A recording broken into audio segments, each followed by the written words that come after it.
All right, John, happy whatever day is today, man. Just every day, it's a great day to have a great day, isn't it? It is. You got to make it a great day. You got to, and how can it be any better? We got a dear friend. We've got Nick Burton in the house. Nick, dude, happy. Today's Wednesday. Whatever day somebody's catching this, happy day to you, Nick. Happy day. How are you, man? Everything's good. Happy hump day to you guys. I always like the middle of the week, you can count down those next 2 days and then it's have fun time. But yeah, happy hump day to you guys. I'm glad to be here. Well, thank you. Know, another way to put it, Nick, is I always like to say, "Hey, thank God it's not Monday," right? So as long as it's not Monday, we can just say, "Hey, thank God it's not Monday." So that's another Absolutely. half full way to look at it. So, Nick, we are just super thrilled, super excited to dive in. First and foremost, you have a fascinating background. I think, if I'm not mistaken, I think you're a little bit of an artist. Is that kind of like in your DNA? Is that something? Am I right there? You're definitely right. Definitely right. Grew up a lifelong artist. Still an artist to this day, very creative. Sometimes can get a little woo-woo with my creative, but very much an artist in my heart and through and through. So yeah, definitely an artist. So all right, here's where we want to go. You have a fascinating background, if I'm not mistaken, a little bit of corporate. You did some software training, if I understand that correctly, and then like you really found your passion, jumped into your entrepreneurial journey. I want to go back in time a little bit. Was there a person like what really fired this creative flair, the artistic flair? Like what got the juices flowing there on the artist side? Absolutely. So I've always been an artist, so always really creative. What kind of pushed this drive for me to be able to move from what I was doing in corporate to like what we're doing now with Eternal is outside of my job. I was tired of the job. I did not want to do the job. The job had some level of creative flair to it. I used to work in tax software, so we were doing training, but we were teaching people how to use tax software. That is just about as fun as watching paint dry. It's not that great. You only can do so much, in that particular industry. So my job was to create the online version of it. So you would go and you would, pull up a course on, let's say, section 179, and my voice will come on and say, "Hi, we're going to teach you how to do 179 deduction, blah, blah, blah." We'll take them to the software, train everybody who bought that particular software. And also at the time that company had the IRS contract for Vita sites. So we did that training as well. So it was kind of part of it. But it started to get very, very ops heavy, very development heavy. We had like scrum meetings and things of that nature. And I was like, hey, I'm tired of this. I don't want to do it. I was in that for 8 years, right? Really 8.5 years, and decided, let's just get back to working with my hands. I feel more excited when I'm working with my hands. So I was like, let's jump back into screen printing. And I say back into screen printing because screen printing is something that I did in high school. Really loved it. Tried to get into it out of high school. Wasn't really successful at it. But I was like, let me take this skill, which I know can make me money, and just go with a creative passion. And let's just try to see if we can turn this into something. So that's pretty much how this started.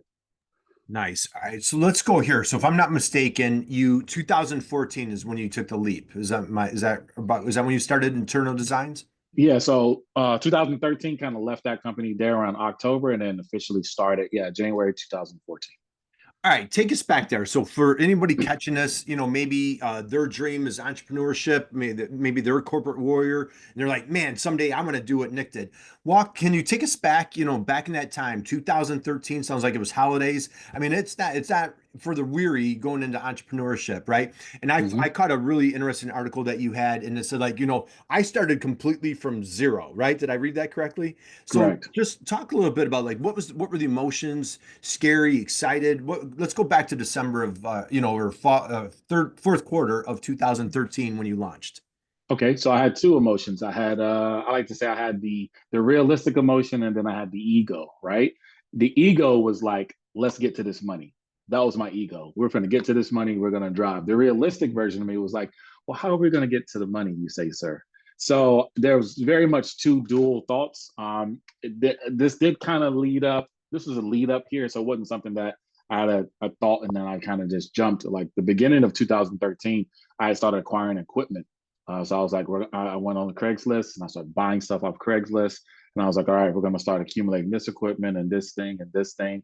I had more than just screen printing equipment. I had a, I had a Konica Minolta. Like I was going to print everything. I was going to do everything. So literally, my thought process was just like, get everything I need.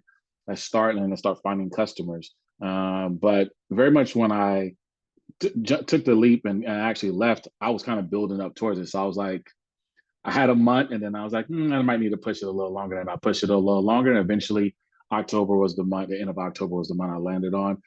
The feelings around it was more so, like I said, it was dual. It was a little excited, but a little bit nervous. But I was kind of all in. I also had support of my wife, and she was like, well, hey, let's just do what we got to do. I'm pretty sure we can make this work. So I was like, all right, well, with that kind of bolt of confidence, I was like, let's just do it and see where we land. So that's kind of how it started, and that's kind of how the journey began. And it helped a lot, definitely in the early stage of having her kind of backing you. I always say, if you have somebody who's behind you that can back you, it means a lot. It means the world, because you can run through walls for those people. You tend to run through walls for those people because of their backing, because of how much they support you, and it definitely makes the journey a lot easier for sure. John, let's get you in the party here, dude. So, you and I just absolutely love hearing these origin stories. It's a big part of like our shtick when we do our podcast here. What's your takeaway here with Nick? Yeah, it's super interesting. I mean, it's somewhat different than some of the people we've talked to, where you start out in corporate and then you go into really like solopreneur. Where you're really jumping in by yourself. You have the support of your wife, but it's you as a one man show to get going. Um, but what you said, support from your wife, is so critical. I mean, I like we talked about yesterday. I got married late, but same thing. I mean, I was, at what, 37, 36. I was 16, 15 years involved already. And it is not, it is not a journey you want to go on with the wrong person, right? I mean, it's a lot of long nights. It's a lot of sleepless nights. It's a lot of arguments. And a lot of why the hell are you doing this type thing. Mm-hmm. And even though you get questions, the questions help cement the faith, but it's also that's one of the things I talk to about a lot of young entrepreneurs. It's like, you better make sure that if you are married, or if you plan on getting married, and this is what you're choosing to do, you got someone that really understands the life, because it is not what you see on TV. Absolutely. And I'll say, to that point, John, like, my wife also owns a business.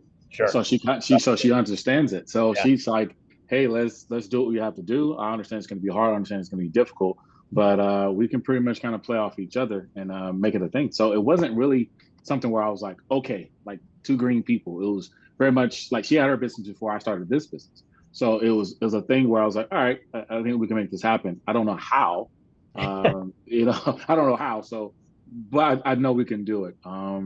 Before we start, I started to learn how to like reverse engineer things, maybe thinking with the end in mind. It was always how. But once we kind of got a groove for things, it was just okay. This is how we do it. So it definitely worked.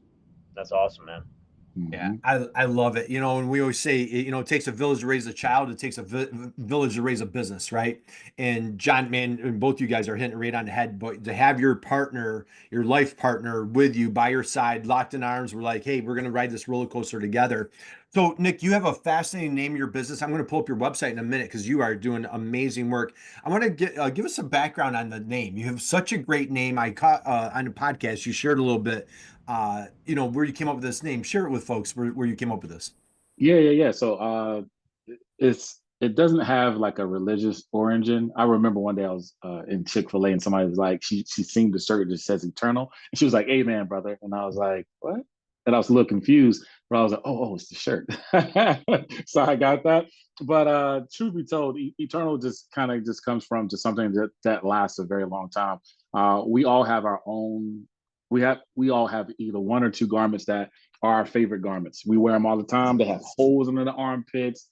They're probably a little, musty, whatever it might be. We have something that we love, and it tends to be the thing we hold on to. So I wanted to kind of, with Eternal, I wanted to create something that might be someone's favorite shirt, or might be that favorite thing they want to hold on to, whatever it might be. I wanted to make sure that we did that. So Eternal Designs was just more or less, we want to create some form of design and quality that lasts a long time. That's kind of where Eternal came from. So very creative, again, a little woo woo, but just kind of thinking about how how it applies to what we wanted to do. And almost as a mission statement, I wanted to kind of have it right there in front. Like, we care about the quality that lasts a long time. So that's what Eternal is. Well, I love that. You're hitting on the head. You know, when you get to my age, I probably have t-shirts that are older than you guys, you know. So I'm right there with you, Nick. Let's slide into so a little line a question that we'd love to ask folks is please share with people internal designs. You're in the apparel business, you're an artist. How do you feel you and your team make the world a better place? Let's go there, and then we're gonna jam for a minute, and then I'm gonna pull up your website. Sure. So I always like to tell people we're not necessarily creating a product per se, we're creating a conversation. So I like to look at Eternal as we want to create and be a conduit for conversation. It's that, hey, when you stop it, you're in the store, you're like, hey man, where you get that shirt from? Or hey, where you get that hat from? Or where you get that jacket from? You know, that's really dope. That's really cool. We wanted to be able to spark conversation and some level of connectivity through just apparel. So our job is to do that every single day that we are, you know, walking on this earth. Can we create a conversation for maybe two random people that never would have crossed paths, but they have a common interest because maybe they are a Packers fan, like John, or you know, they more or less have something that they see that they're just uniquely attracted to. Could we be the conduit for that conversation?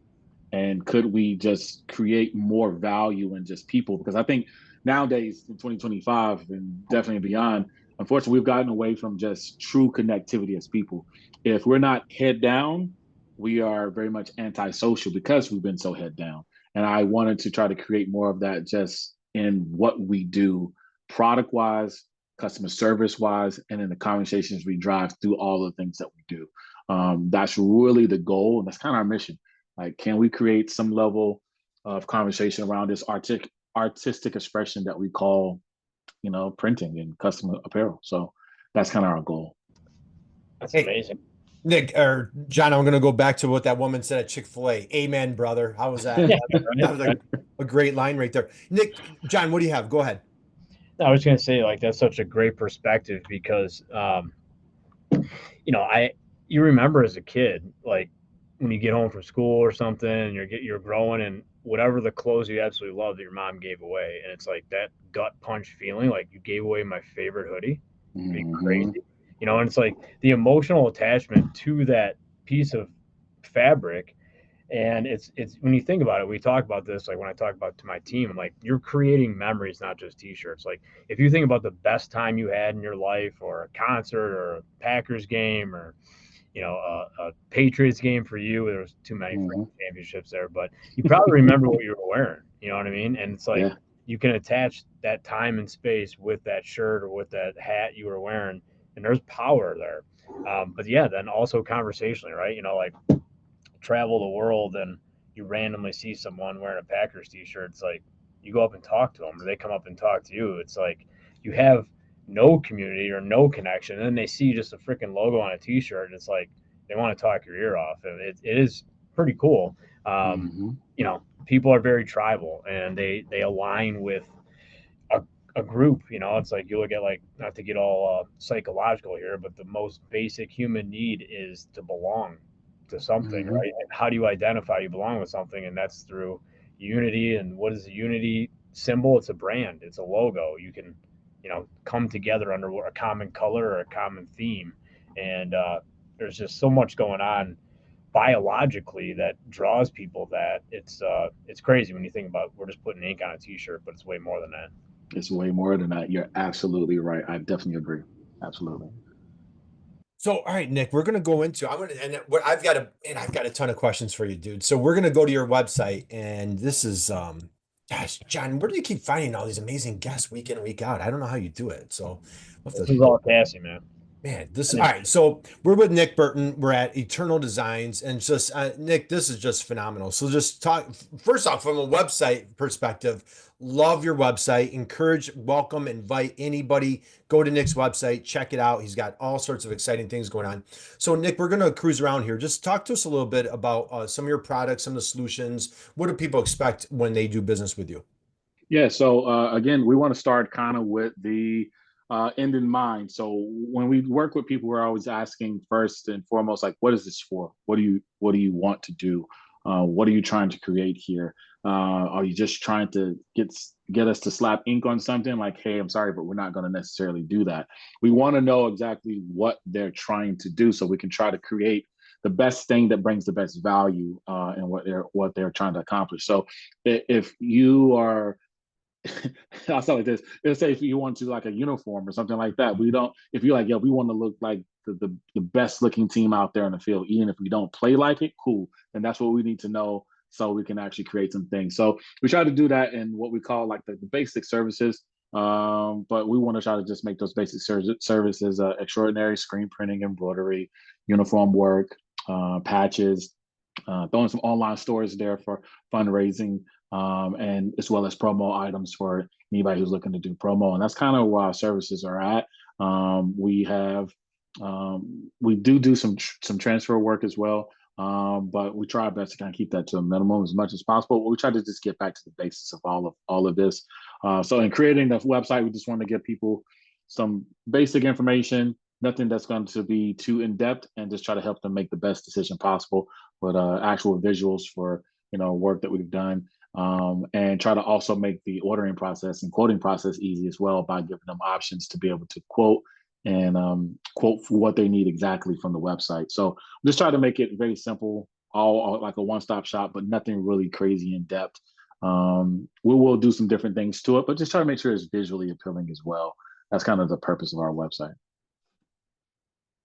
So let's go here. So, all right, I want to hit on the artistic side. When folk and I know you're a humble guy, so I'm gonna make you a little uncomfortable. When people come to you, just let's talk about the separator. Like, what makes you guys just over the top? Like, how you bring your artistic flair, your passion for, like you said, branding. I heard you mention a line. If you want to hit on this, you're creating walking art. Did I hear you say that? Is that a Yeah, line of yeah, yours? yeah. I had a line that a while back. I was like, "We're creating walking fine art." That's how I Okay. wanted people to look at it. I wanted somebody to feel like they're wearing something that is so unique. It's almost like a one on one, even if they are part of a collective, like a church group. I wanted them to feel like they're wearing something that's a one of one. Also, I just wanted to, I had this vision that we would create something that it just brings value to people's life. I'll tell a quick story. We did some jerseys for a soccer team, and there was a kid that was there. He was the son of the coach, actually. And we did a jersey for him, even though he wasn't playing, but he wanted to do a jersey for him because he's part of the team. As soon as he gave that kid his jersey, he held it up and he was like, "This is mine. I love it." And he just walked around the house just like this. And I was like, this kid is I almost started crying because I was like, I've never seen anybody that enthusiastic about a jersey that had his name on the back. It was the most magical thing that I can see. And I was like, this is why we do it. This is why we create this. This is why we go through these extra steps. It's not just about trying to find the right, price point or anything. Like, no, man, let's create something. That's kind of, we use that a lot. Create something. Even when we had the call yesterday, John, on the back of that wall, it says create something. People see that. We want them to know that this is why we do this. So it's all about the art, and it's not necessarily about it's art, it's customer service, but it's just creating just in, more intentional relationships around this. That's kind of where we're at. Yeah, it's like an unapologetic passion to just like bring out the like just those moments, right? And John, like you were saying, like just making those memories, just that guy, like again, like I'm an older dude. I can remember, like John, we always talk about like sports from when we were younger. I remember things from 40, 50 years ago of with sports. What are your thoughts with what Nick's sharing here? Yeah, I mean it's it's amazing. First of all, the website, kudos, great job, super clean. There's a real artful way to show the work without vomiting out the work, right? I feel like a lot of screen printing websites, like here's a picture of our ink buckets, and it's like, okay, that that's cool, but like the way you do it is professional, stylish, and creative, all wrapped into one. It's tough to do. Secondly, like the whole thing about creating something, right? I mean, everything is such a digital world now, and with AI, there's an ability to create that's not totally your own, right? And having that ability to somewhat marry the digital into the physical and actually produce a product, there's something special about that. Like when we have our people here internally, one of the things that we talk about is what you do here not only matters, you'll see it. You turn on a TV, college football, Friday night lights, walking around a community, and like that sense of pride and then accomplishment again, like not to get back to psychology here, but like when you do something that matters, there's purpose to it, and it helps people, you know, feel better about what they do. Rather than just hammering around on a keyboard all day, actually creating a product that's physical and it works in a physical space. There's a reward to that, and it's also it's healthy. I think it definitely keeps people mentally and physically sharp. Yeah, and I'll add to that, like you don't go to museums to look at AI created artwork. True, that's so true.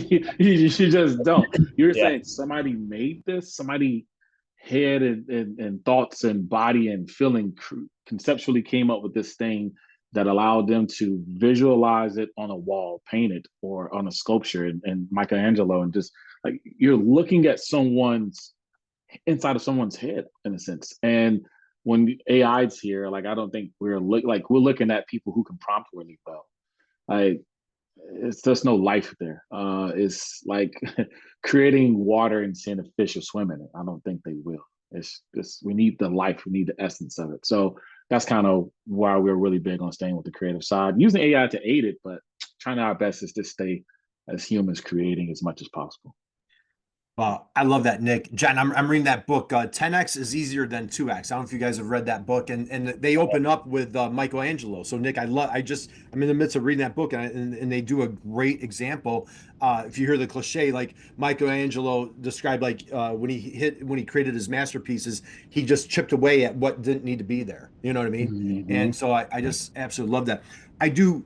John, looks you came off mute, so I want to see what you've got. Nick, if you're comfortable, I want to go back to your website because you've got a digital tool assistant that I think is really cool. Are you comfortable if I pull that up and take a peek at that? Sure.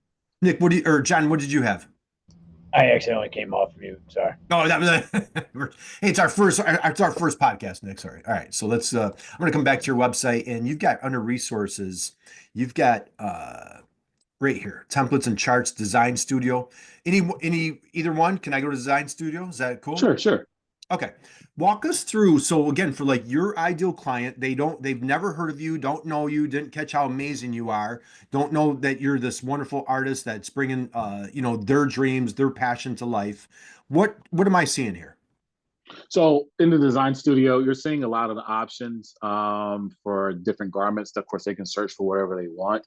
You'll notice that everything's in black. Black's kind of themed there. So we kind of Henry Ford, right? You can have any colors you want as long as it's black, right? Yeah. And also black's there because it's probably the most popular printing color of all time. So Yeah, that's why sure. everything's there in black. But nevertheless, creating an option for people to come here and actually work out their creativity if they're not quite sure what they want.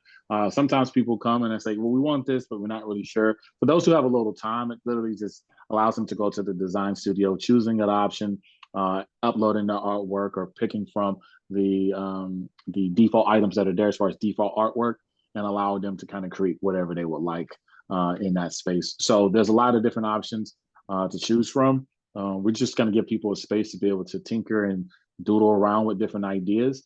And that's kind of available there on the website for them. Of course, if they're like, hey, I don't know if I have all that time, that's where we come in. We just ask very direct, poignant questions to be able to try to get the answers we need and then come up with something magical for them. So this is an option on the website for those who maybe can't, working late at night or just really want to try to work out some stuff. It's always there available to them. Absolutely love it, man. This is brilliant. A little tagline we always encourage folks on their website. How do you help that ideal buyer make a buying decision at midnight on a Friday without having to wait for you to open up your doors on Monday? And even it's almost like, if you're, hey, we're going to a restaurant tonight, let's look at the menu online, just kind of get a flavor of what's going on that menu. And then when you show up, you still have the conversation with the waiter, waitress, whatever. So the thing is, so for your ideal buyer, they at least can come on here, just kind of get a scope, lay of the land of what you guys offer. I'm going to go to your other tool here real quick. Talk to us a little bit about this. This looks like a fascinating tool that you have here.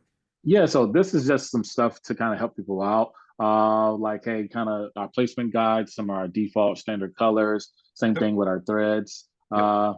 Probably should fix that. Yeah. Sorry about that. Well, Yeah. no, you're fine. But that's actually good to see there. And then some templates there where people can download certain things. So let's say if they're like, hey, I want to put this on the shirt and I want to see how it looked.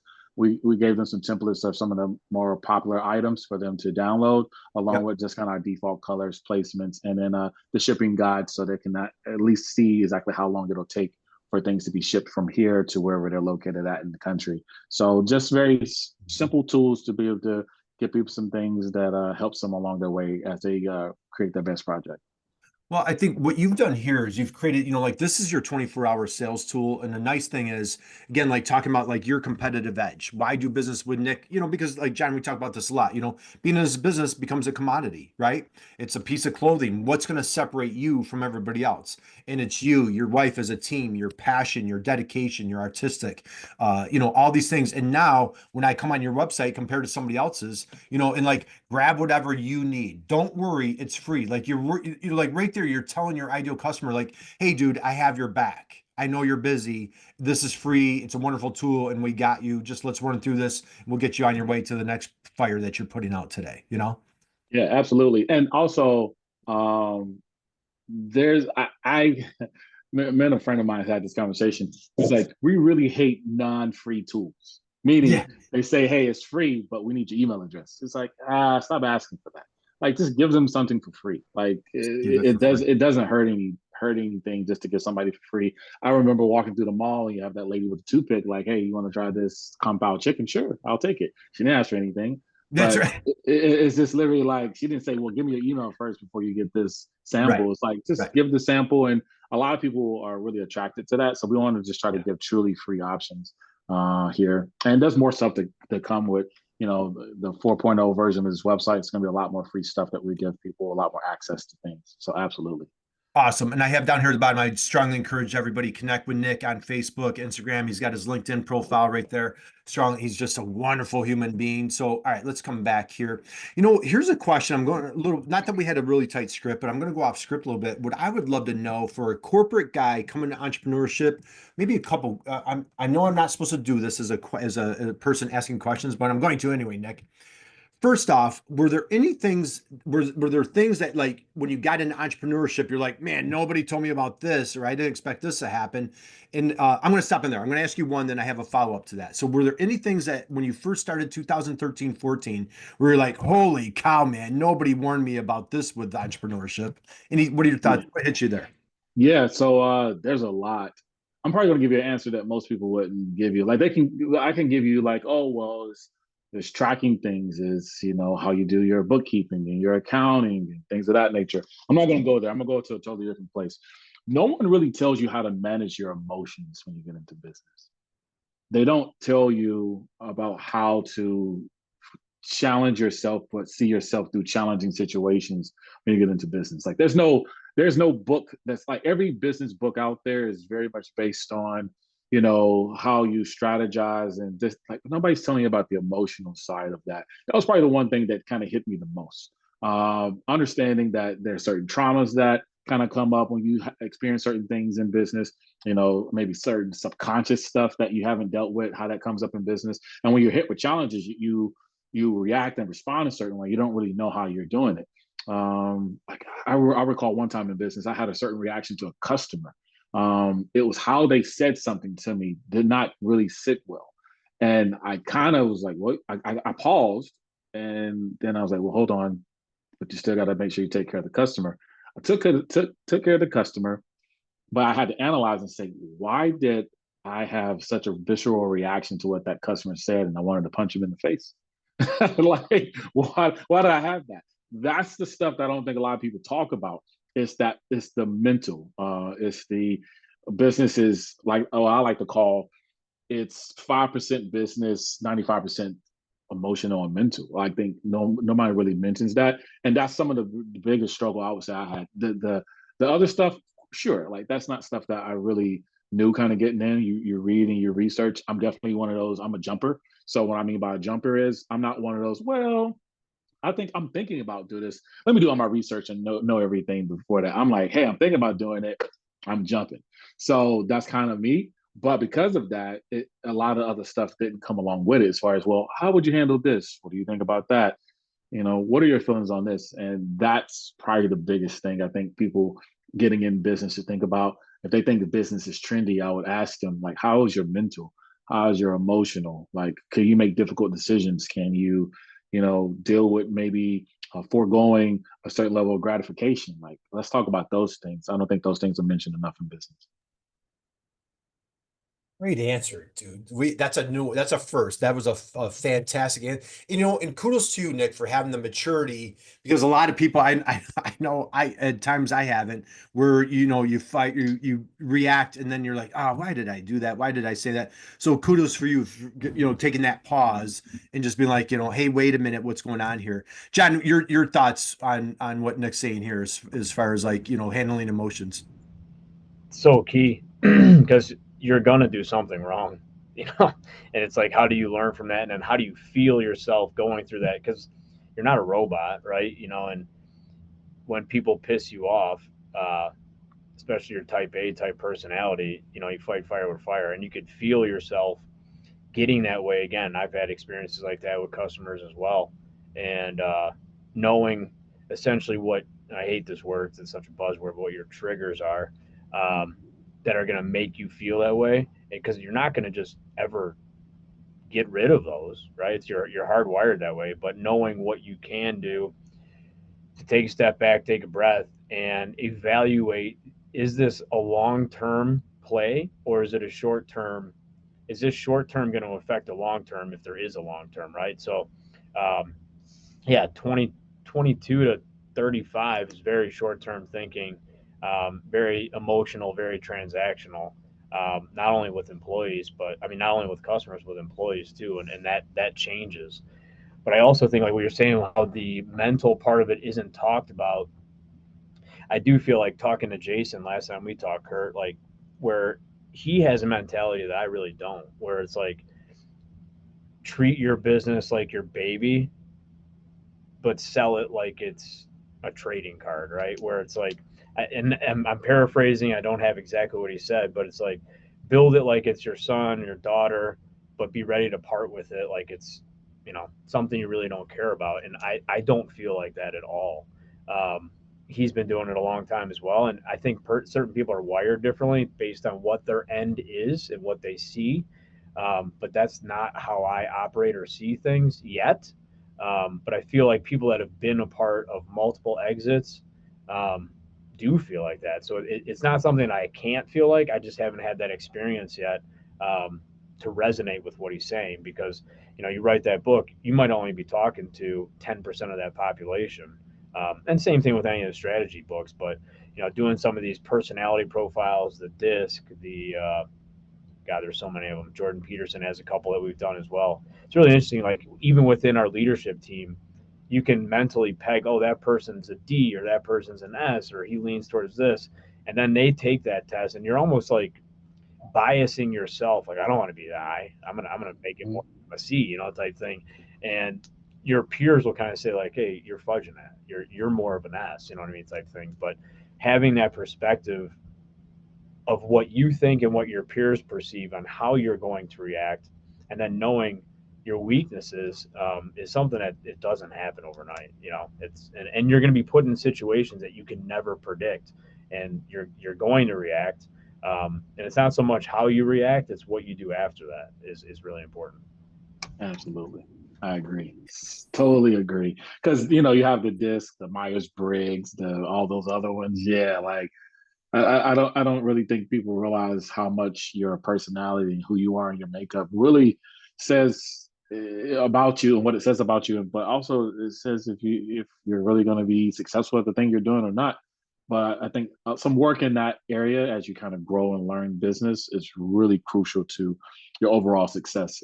And you have to be really objective, but also a little bit critical of just yourself in that regard. And as you learn and grow, it really benefits you in the long term. Also, I agree with you, John. I don't know if I'm where he's at as far as being able to say, "Hey, I raised my baby and my kid," and I can just be like, "Well, here you go, take it," with a bag of corn. Like, I don't know if I Yeah, can do man. I know. It's a tough one. So, Nick, we're going to start winding down here. So, question, I'm going off script a little bit. You really piqued my curiosity, starting completely from zero, right? Do you remember a day, a time, a tipping point where you felt like, and again, I know you're a man of humility, so I don't, put you in uncomfortable, with this answer. Do you remember a moment where you're like, I think I'm making it. I'm getting over the hump. Like, do you remember, like, was it a customer? Was it a date? You turn to your wife, you're like, man, I think we've got some momentum. Do you remember that day, or is there anything that comes to mind? There's a day where I was like, I think we are turning the corner. Funny enough, it was kind of really after the height of the pandemic. It was kind of coming out of that, and I was like, this feels like we got it. And here's what I mean by that. It was a thing of just like certain things were kind of happening in a certain kind of order. And I remember looking at it and I was like, the matrix is how I can see it. I was just like, oh, this is what we do. We just need to do this, do that, do this here, and we can just keep trucking along. It was like I was able to see problems and situations and solutions way clearer. And I guess I think a lot of people say if you can survive that pandemic, which is really rough for a lot of people, then you come out on the other side of it in a way better and greater position. And I think that's kind of what it was. It was just like, man, I see all of this. Like it's just flipping this switch and that. And shout out to Alex Harmozy. He always talks about inputs and outputs, right? So it was very much like I was able to see what inputs we needed to do to get the outputs, and that's kind of when the everything shifted and everything started turning around for sure. Yeah, thank you for sharing that, dude. That is such an inspiration. I love that. And I also like what you're saying about COVID. It's kind of like, when they say New York, you could, if you make it there, you can make it anywhere. If you make it through Mhm. COVID, you can make it through anything, right? So, what doesn't kill us just makes us stronger. So, all right, what are you super excited about with your business, your company, the industry? What's on the horizon? What are you super fired about moving forward? I'm really fired up about AI. I'll be honest. Like I was kind of late to the party on AI when people was talking about it. They were like, "Hey, you should get on this and that," and I was like, "No, I'll wait for a while. I'll let you guys try it out." As much as I am a jumper, I'm not as much of an early adapter to certain things. I like to just let people blow themselves up, Inspector Gadget style, versus me do it first. So AI is definitely something that really excited about, not just from what Chat GPT can do, but just some of the visual stuff that is happening in AI. As I was telling John when we spoke, it's I want to be able to take the version of AI to be able to create visual representations of our 2D artwork. Like make mock-ups look way different. Make the whole visual experience around customer experience way different. If we're have people who are on the fence, like, oh, this looks great, I like it. But I say, well, hold on, we're gonna give you a little bit more. And we create maybe a whole virtual model and a whole visualized world. So it goes back to that initial question. Hey, what are you doing with this shirt? Oh, well, this shirt's for an event. Well, what if we can create artwork, along with your pricing and say, this is what your item's going to look like walking through the crowded parts of this event. And somebody can see it and visualize, and we say, look, this is what this looks like. And then we say, hey, you see how that looks? That's what that quality of shirt or that quality of garment, that can be yours. And we sell more of this visualized dream because a lot of people can't envision that. And if we can use AI to create more of a world like we see in movies and games and things of that nature, I think it'll really go a long way, kind of helping differentiate certain businesses and people who really want to take that time to create a better customer experience. That I think is absolutely crucial, and that's what I'm really kind of really gearing and geeked up for. So yeah, AI right now in that space of creating customer experience.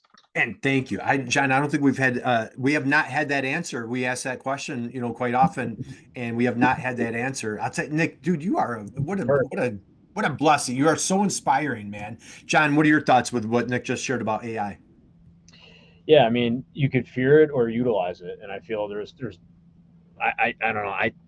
I heard from a friend of mine's wife that I haven't seen in like 7 years. We were just down in Tampa last week, and you know, she was always a good person. I just couldn't read her really well, and she's like, I we were talking before you got here, and like John's kind of an extremist, and I'm like, oh, okay, my wife's like shaking her head, like, yeah, he is, and I'm like, well, I don't believe in the gray; it's only black or white. So I guess I am an extremist, but I feel like that's what's going on in AI right now. Like you have people that hate it, or you have people that love it, and the people in the middle are kind of like, I'll just wait, But the people that hate it, I feel it's not hate, it's fear, and you can continue to fear it, or you can not fear it and just try and utilize it, right? Because I mean, simple things like responding to an email, um, creating a proposal.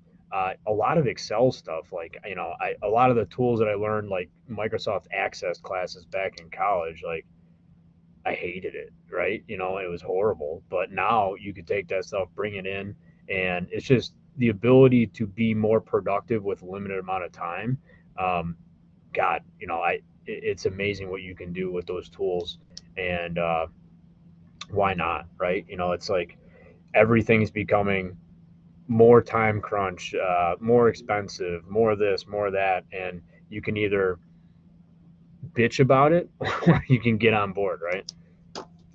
Absolutely. And to add on to what John said, like people are they want to do entrepreneurship because they think that it gives them back some level of time, money, of course. But like really what's gonna probably give you that more so than anything you do is using the tools of AI to help you get that back.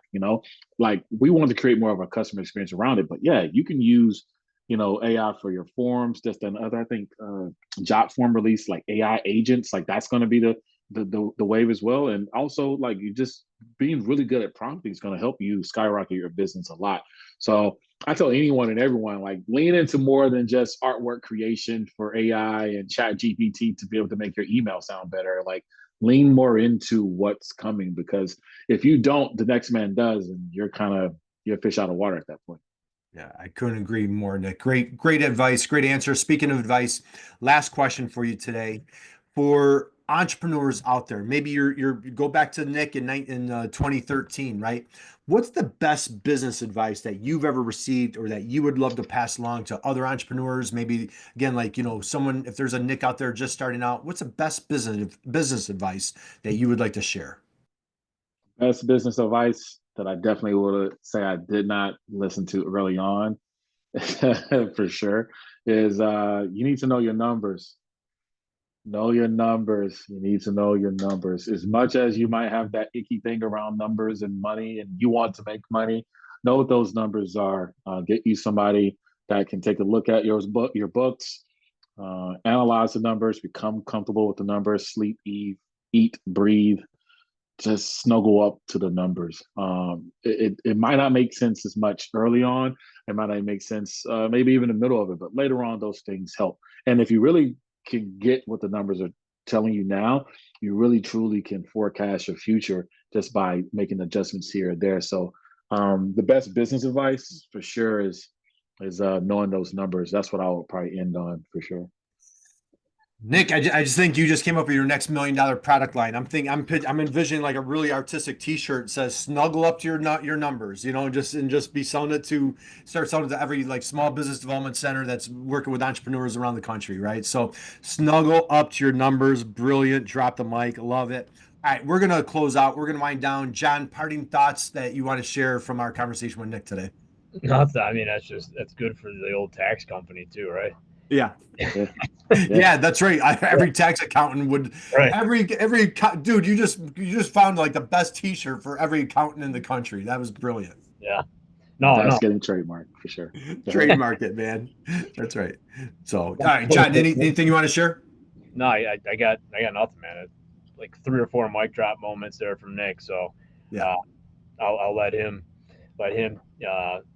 have the honors. But yeah, phenomenal, man. I appreciate you jumping on really quickly. I mean, it was short notice, and just honor to meet you. And we're in the same industry, but we're fighting a good fight. And any way we can help you out, and vice Mhm. versa, man. I'd love to continue the conversation.